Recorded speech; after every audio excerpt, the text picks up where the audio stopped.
Servus beieinander, der Johann Barsi ist da. Kennt ihr eigentlich meinen Lieblingssalat?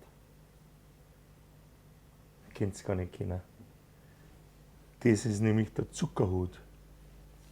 Der ist so knackig wie ein Eissalat und so ein bisschen bitter wie ein Endiviensalat. Und ich liebe das. Und dass das zu bitter nicht weggeht, muss man den in lauwarmes Wasser eine Zeit lang einlegen. Das mache ich jetzt, weil da ist mir jetzt gerade so danach. 5 Minuten in ein gut lauwarmes Wasser reinlegen und dann wieder in ein kaltes rein. Dann wird er wieder richtig knackig und schon kann man anmachen.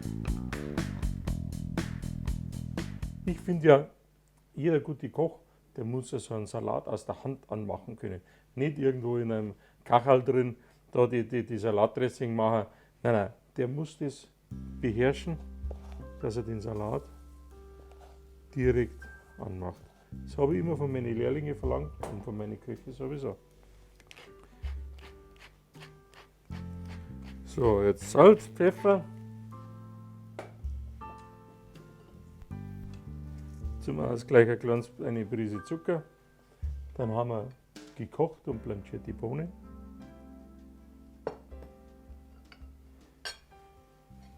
Pellkartoffeln in Stückerl geschnitten.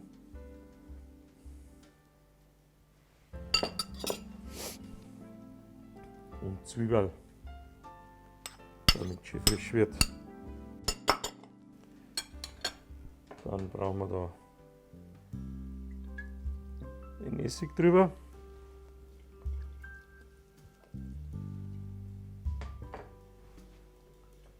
Und natürlich das gute native Olivenöl.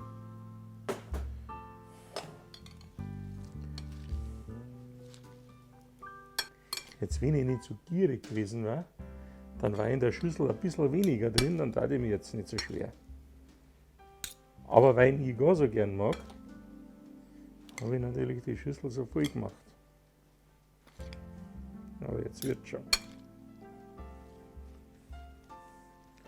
Und das richten wir jetzt schön in einen großen Teller an.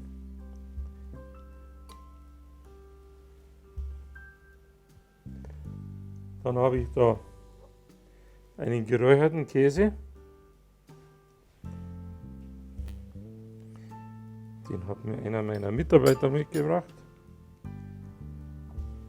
Und eine Tomate drauf. Brauchen wir ein bisschen einen Glanz.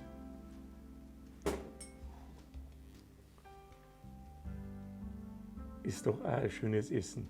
Und man wird garantiert nicht dick davon. Servus beieinander.